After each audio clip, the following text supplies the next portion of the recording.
one of the presidential hopefuls still scrambling to make the debate stage. That is former Republican Congressman Will Hurd. Congressman, good morning.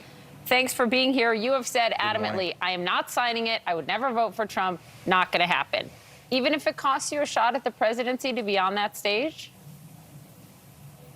Yes, because I can't lie to get access to a microphone. What the American public want to see are people that have principles and a level of ideological consistency. My goal is to make sure we hit all the requirements, and let's force this conversation about the debate pledge. The GOP should be a party that thrives and appreciates a competition of ideas. We should have a diversity of thought there. And we also need more people on the debate stage that are willing and not afraid of Donald Trump and are willing to push him on all the crazy things that he's done, like wanting to run for president to stay out of jail. And so my goal is to continue to meet those thresholds. I got one more poll. We're close to the 40,000 individual donors. So I'm hoping some of your viewers want to see someone like me on that stage and go to hurdforamerica.com and donate at least $1 in order to take that debate and have a competition of ideas in Milwaukee.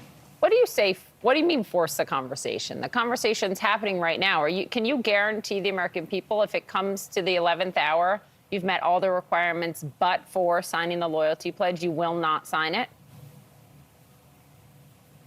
I am not going to sign the loyalty pledge as is, right? Like, I've said that.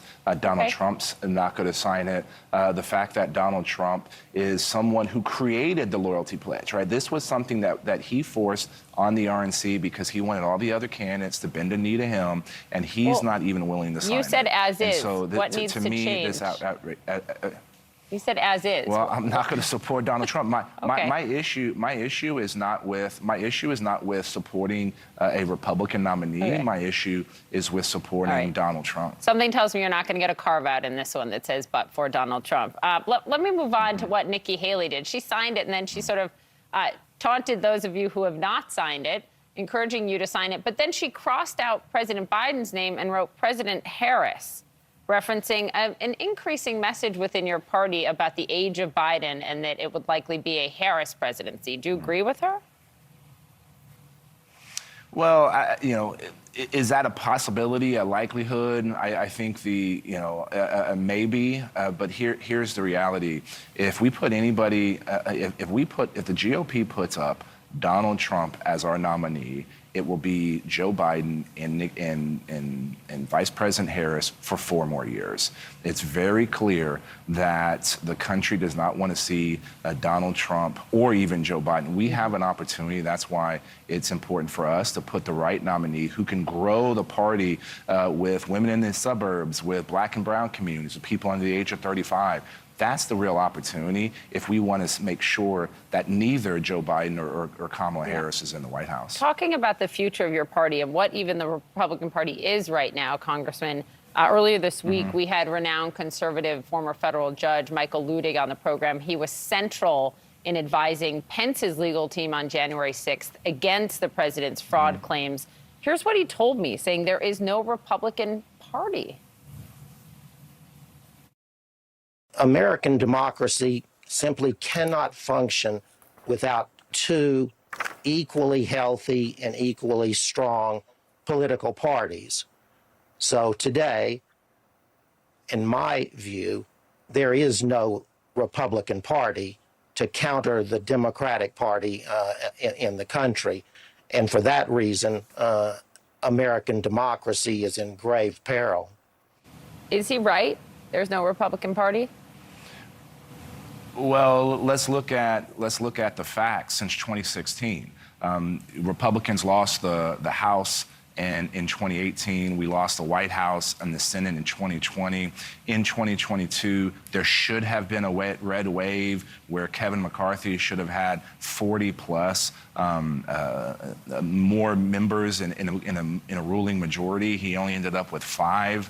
So the Republican Party has been underperforming and is shrinking rather than growing amongst the voters that we need to have. And part of it is because we're having debates about whether or not you should have classified documents in your bathroom, whether or not you should be forcing, when you lose an election, you should be forcing state officials to change the ballot totals. These are not the kinds of conversations that the American public want to see. I spoke with a woman last night, a mom last night, and she says when Donald Trump comes on TV, she has to change the channel because she doesn't want her kids speaking the way he speaks. She wants to teach her kids how to be a kind, a nice person, not a bully. And the fact that a former president, a mom has to do that when a former president comes on television, if we continue down this path, we're going to continue to lose. That's why we need to make sure we're having this debate in Milwaukee and have a diversity of ideas. And I need y'all's help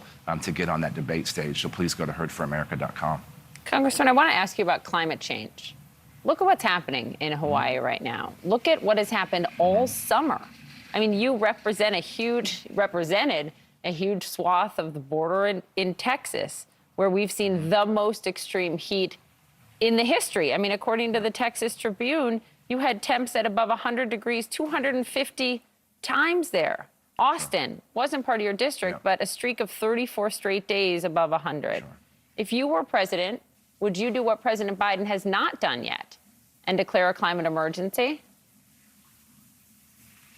Well, look, climate change is real. Climate change is affecting all of us. To be impacted by climate change, you just have to be human. One of the things you didn't mention is, look, the Gulf of Mexico, the water temperatures in the Gulf of Mexico have been outrageous. Phoenix, I think for the first time in history, was a city that averaged over 100 degrees for an entire month. We haven't seen that. The unfortunate pictures of what's happening in Maui right now, all these things are impacted.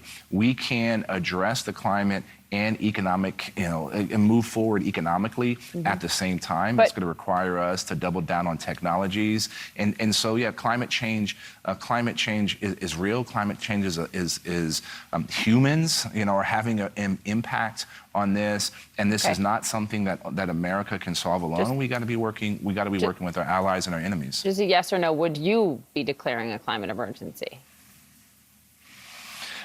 To be frank, Poppy, like what declaring a climate emergency, how that changes, how I would affect the, focus on this issue is immaterial. This is a major problem that we should be focusing our time, energy, and effort on, and that would be something that would be a priority. Presidential Republican candidate, Congressman Will Hurd. We'll keep watching closely. Maybe see you on the debate stage. Thanks very much. Thank you, Poppy. You got it.